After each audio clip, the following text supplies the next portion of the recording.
My name is Ellen Pabst, and I started transitions counseling in 2003 by myself in private practice.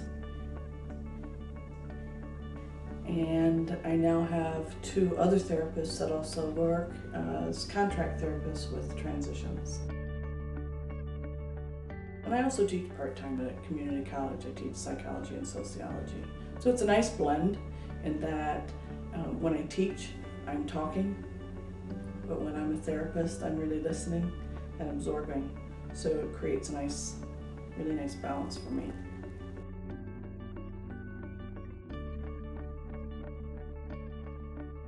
We bought the building from my dentist, where both my husband and I have our highest anxiety. So I think it's just fun, just a fun fact. This is my 3rd office. So I started in a lower level, in the basement of a doctor's office, and then when I brought on a friend of mine, a good friend of mine, Olia, then we moved to more handicap accessible so we could do court order kind of groups. And then eventually, the opportunity was just right to buy this building. So my husband and I bought this building, and we became our own little corporation, and we had named ourselves the Quetzal group. And the Quetzal is a South American bird that cannot live in captivity. And it's very colorful. We thought that was fairly descriptive of us. So this is the Quetzal building that Transitions now lives in.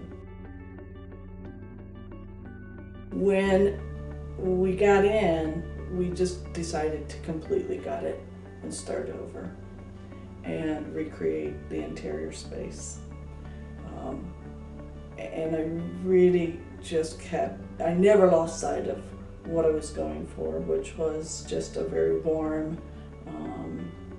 respectful place. And our overall message, our kind of campaign message, if you will, is to provide a safe place, a caring place, and a confidential place. So while I'm very pleased with the end result and what it looks like cosmetically, I know that the walls are super insulated. I know that there's lots of sound barriers, and everything was put in place for the comfort of the client. That was the biggest challenge, was how to make the space handicap accessible on both levels, the upstairs and the downstairs. We try and overcomplicate it, and it's so much like what I actually do in real life. That sometimes trying to find that we think the answers are really difficult when the answer was so simple, which was, let's just lower the door. Just lower the door. Just grade it out. And you don't need the big ramps or anything else, and then put in a lift. It's not really an elevator, it's a lift. Operates like an elevator, so accommodates a wheelchair and one person.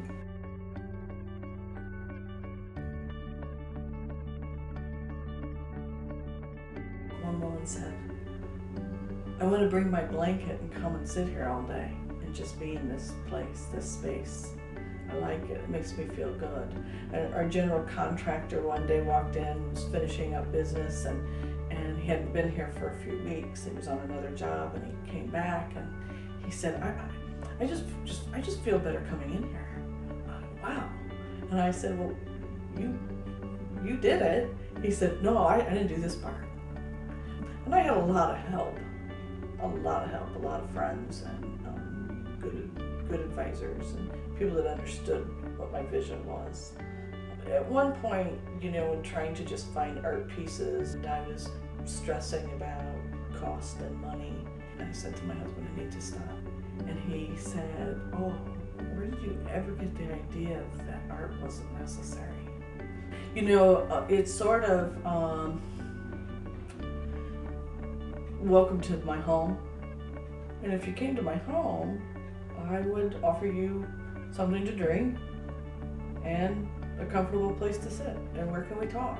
Because there's nothing more intimate than really talking about your fear.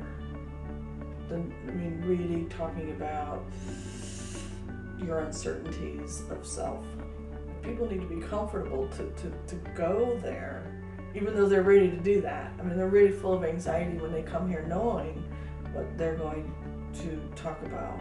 And so it's really about that sense of you're going to be okay, and it's okay.